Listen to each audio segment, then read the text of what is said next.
మెదక్ మాజీ ఎమ్మెల్యే జిల్లా పార్టీ అధ్యక్షురాలు ఎం పద్మా దేవేందర్ రెడ్డి బీఆర్ఎస్ పార్టీ కార్యాలయంలో మీడియా సమావేశం ఏర్పాటు చేశారు. ఈ సమావేశంలో పద్మా దేవేందర్ రెడ్డి మాట్లాడుతూ కాంగ్రెస్ ప్రభుత్వం పరిపాలన గాలికి వదిలేసి ఇచ్చిన హామీలను సైతం అమలు చేయటం లేదు అంటూ విమర్శించారు. మేనిఫెస్టోలో ఇచ్చిన 6 గ్యారంటీలు అమలు చేయాల్సిందే అని అన్నారు. కాంగ్రెస్ పార్టీ అంటే మోసానికి నిదర్శనమని, అకాల వర్షాలు పడుతున్న రైతులను పట్టించుకునే నాదుడు లేరు అని అన్నారు. తడిసిన ధాన్యాన్ని తొందరగా కొనుగోలు చేయాలని డిమాండ్ చేస్తూ ఇప్పటి వరకు కొనుగోలు కేంద్రంలో 50% మాత్రమే కొనుగోలు చేశారు. రైతులు మళ్లీ తూకాలు పోసుకుంటున్నారు. వానాకాలం పంట వేసుకునే సమయం ఆసనమైంది. ఇప్పటి వరకు రైతు బంధుకు దిక్కులేదు. 500 బోనస్ సన్నవడ్లకు మాత్రమే అని చెప్పి మోసం చేస్తోంది అని అన్నారు. కాంగ్రెస్ మహాలక్ష్మి పథకాన్ని మంటలో కలిపి ఉచిత మహిళా బస్సు అని చెప్పి మెదక్ నియోజకవర్గంలో 9 రూట్ల బస్సులు బంద్ చేశారు. సిలిండర్ అని చెప్పి బ్యాంకులో నగదు జమ అవుతుందని చెప్తున్నారు. ఇచ్చిన హామీలను అమలు చేయాల్సిందే అని అన్నారు.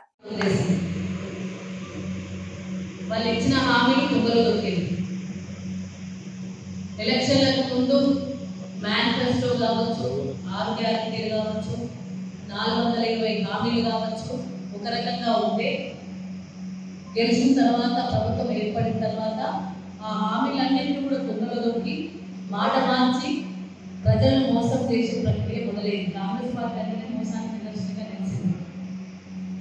మరి ఇప్పుడు జరుగుతున్న ప్రక్రియ ఏంటి? తెలంగాణలో వర్షాలు ప్రారంభమైన వర్షాలు మొదలైనవి. ఎండలో చెరగొట్టు వర్షాలే కావచ్చు, ఎండాకాలం వర్షాలు కావచ్చు పడుతున్న సందర్భంలో కనీసం వర్షాలు పడితే ఆ తడిసిన ధాన్యాన్ని తొందరగా కొనాలి. ఇంకా ధాన్యం కొనే పరిస్థితిలో ఉన్నారు. ఇప్పటికే దాదాపు 50-60% మాత్రమే ధాన్యం కొనుగోలు, ధాన్యం కొనుగోలు కాలేదు. తుకాలు పోసుకుంటున్నారు. మళ్ళీ పంట వేసుకునే సమయం వచ్చింది. ఇప్పటివరకు రైతు బంధు దిక్కు లేదు. ఎలక్షన్ల ముందు రేవంత్ రెడ్డి గారు ప్రతి ఎలక్షన్ మీటింగ్లలో వెళ్ళి వడ్లకు పంటకు 500 బోనస్ అన్నారు. ఎలక్షన్ల ముందే నువ్వు ఓన్లీ సొంత వడ్లకే చెప్తుంటే ప్రజలు ఏదో ఎక్కువనో అదే విషయం.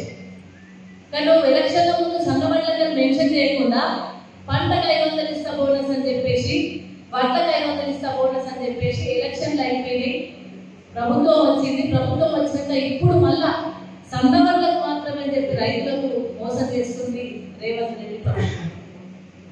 అదేవిధంగా 6 గ్యారెంటీలు తుంగలో దొక్కిండ్రు, మహాలక్ష్మి స్త్రీలు మంటలో కలిపిండ్రు.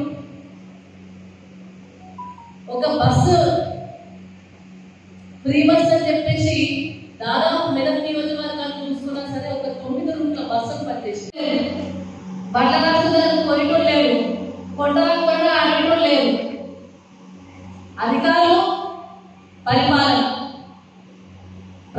అదేవిధంగా ఎవరైతే ప్రభుత్వ పరంగా వాళ్ళు కూడా గాలికి వదిలేసింది. ఇదే ప్రభుత్వం చేసే తీరు. ఇట్లుంటారా? రోడ్ల మీద చెత్త తీసుకోలేరు. గాలికి కొట్టుకొచ్చి రేట్ లేకపోయి చెట్టు ఊరిపోయి కరెంటు స్తంభాలు పడిపోతే వాటిని పట్టించుకొని కరెంటు బాగు చేసి లేకుండా పోయింది.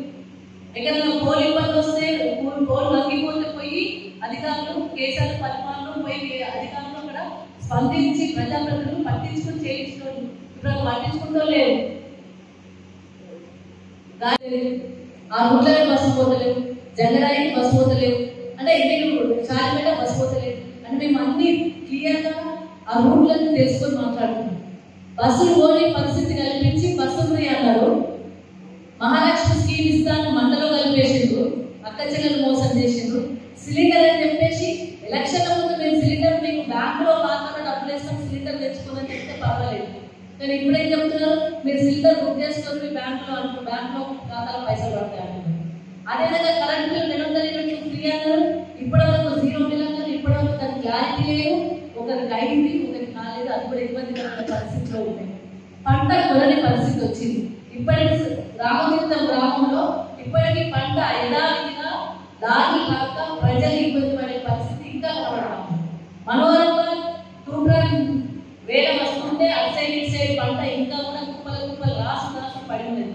పట్టించుకున్నట్టు లేదు. పరిపాలన గాలి వదిలేసింది. దవాఖానలు ఖరాబ్ అయినాయి.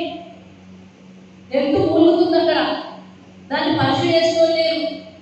ప్రతి డిపార్ట్మెంట్ పోయింది, పట్టించుకుంటూ లేరు. కరెంట్ ఖతమైంది.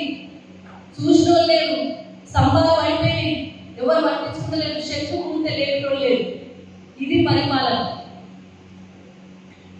పంట కలిస్తే కలిసిన ధాన్యాన్ని కొంటామని హామీ ఇచ్చడం లేదు. కేసీఆర్ ప్రభుత్వం చివరి గింజ వరకు తడిచినా, ఎండినా, నానినా, మొలకెత్తినా కొండది కేసీఆర్ ప్రభుత్వం. మీ దగ్గర హామీ ఇచ్చడం లేదు, కొంటామని భరోసా ఇచ్చడం లేదు, రైతుకు భరోసా దొరకలేదు.